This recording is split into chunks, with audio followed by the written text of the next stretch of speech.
Iran's big shocker to its Arab neighbor as Tehran dramatically rejected a UAE-backed maritime push while Trump's Hormuz blockade continues to face serious questions. Iran has rejected a UAE-backed proposal to establish a so-called safe maritime corridor in the Strait of Hormuz through the International Maritime Organization. Tehran may have revealed its red line by making clear that no corridor or shipping framework in the Strait of Hormuz can move ahead without full Iranian consent. Iran also slammed the US and Israel at an international body, in a move that could leave a key American ally in the Middle East looking diplomatically embarrassed.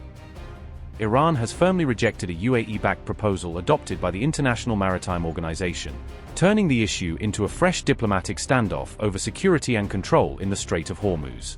The proposal had called for establishing a safe maritime corridor in the Strait of Hormuz, a move supporters said was meant to protect shipping through one of the world's most sensitive waterways. Tehran rejected the proposal outright, describing it as legally groundless and politically motivated, and accused its backers of trying to misuse an international maritime body for political ends.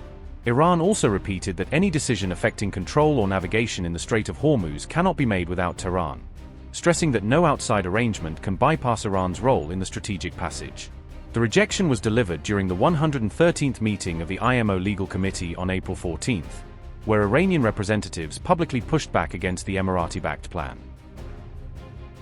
Pariah Kolavan said, and I quote, "The current situation in the region, particularly in the Strait of Hormuz, is the direct consequence of savage and illegal war by the US and the Israeli regime against the Islamic Republic of Iran, a war that is in sheer violation of fundamental principles of the UN Charter, particularly the principle of prohibition of appeal to force. Those states participating in the aggression and those paving the way for the aggression have to bear international responsibility. Despite the war-triggered situation in the Strait, the waterway has always been open and the maritime traffic has not been blocked. Attempts by the UAE's proposal in making Iran responsible for the status quo of the Strait of Hormuz severely suffers from legal and technical flaws." Unquote. Iran also issued a strongly worded statement accusing the United States and Israel of violating international law, broadening the dispute beyond shipping rules to the wider regional war. Paper submitted by Iran to the IMO's legal committee said, and I quote, "These acts constitute serious violations of international law, including international humanitarian law, the law of the sea, and the principles enshrined in IMO instruments. These are not simple numbers. These are war crimes and crimes against humanity. In response to this aggression, Iran has exercised its inherent right of self-defense under Article 51 of the UN Charter. Any legal assessment that isolates the maritime consequences from this root cause is incomplete and legally flawed." Unquote. Press TV said Tehran also condemned the recent US naval blockade targeting Iranian ports, presenting it as another unlawful act in the maritime confrontation. This rejection came as separate reporting raised questions about how effective the US blockade was proving in practice, especially after sanctioned shipping linked to China reportedly moved through Hormuz. A Chinese tanker sanctioned by the United States sailed through the Strait of Hormuz on April 14, marking a striking development amid the new maritime standoff in the Gulf.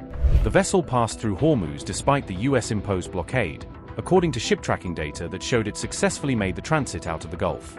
Reuters made the claim about the vessel Rich Starry, citing tracking data from LSEG, Marine Traffic, and PLR to document the ship's movement through the strategic waterway. According to the same data, the Rich Starry would be the first ship to make it through the strait and exit the Gulf since the blockade began. Notably, both the tanker and its owner, Shanghai Xianrun Shipping Company, Limited, are under US sanctions, making the passage especially politically sensitive.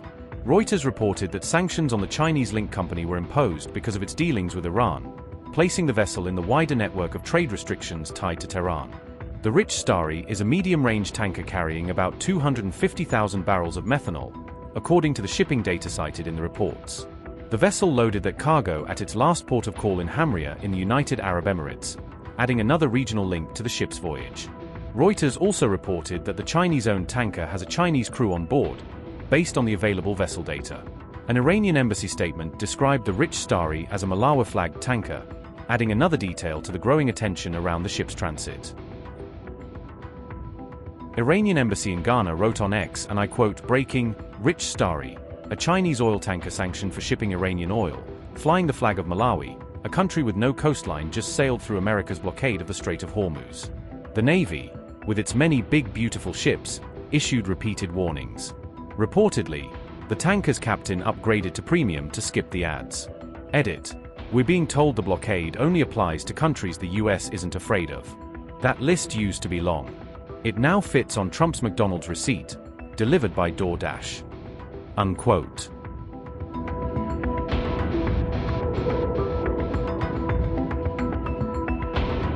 Tensions in the Strait of Hormuz appeared to escalate on April 13 when the United States imposed a naval blockade targeting Iranian shipping, following the failure of prior diplomatic talks.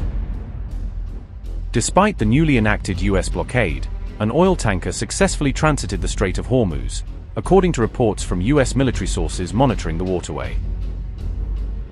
The partially loaded oil tanker named Elpis managed to cross the strait on April 13, as detailed in a CNN report covering the incident amid heightened restrictions. The Elpis vessel reportedly cleared the narrow waterway without incident, even as the US blockade was actively in place against Iranian-linked shipping traffic. The Elpis had been previously sanctioned by the United States due to its alleged connections to Iran's shadow oil trade network operating outside official channels. This transit occurred shortly after President Trump's announced blockade was set to begin, marking an early test of the enforcement measures in the strategic choke point. The development was reported by Iran International, which cited a CNN report confirming the tanker's passage through the restricted area. On April 14, the US Vice President, who had led the negotiations in Pakistan with the Iranians, revealed why there was no deal at the end of the talks. I think some people, their reaction to this is to say, well, he shouldn't have said that. And look, there are certainly things that the Pope has said in the last few months that I disagree with. Let me just take one very concrete example, related to this conflict in Iran. So the Pope said something where he said, and I'm going to try to remember the exact quote, but he said that God is never on the side of those who wield the sword.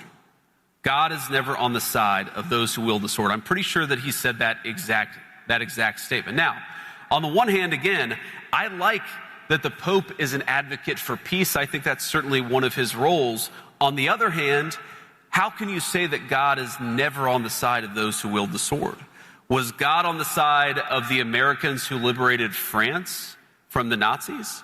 Was God on the side of the Americans who liberated Holocaust camps and liberated those innocent people from, those who had survived the Holocaust?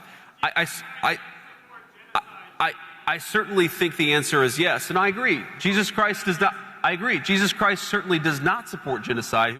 I think it's very, very important for the Pope to be careful when he talks about matters of theology. And I think that one of these issues here is that there has been, again, hey, random dude screaming, I told you I'd respond to your point. I just want to respond to this question first. But I think one of the issues here is that if you're going to opine on matters of theology, you've got to be careful. You've got to make sure it's anchored in the truth. And that's one of the things that I try to do. And it's certainly something I would expect from the clergy, whether they're Catholic or Protestant. Now, to respond to this guy here, he said, I believe he said the administration supports a genocide in Gaza. And here's my response to that. When we came in, the humanitarian situation in Gaza was an absolute catastrophe. You know who's the person who got a peace agreement in Gaza? Donald J. Trump. So if you want to complain about what happened in Gaza,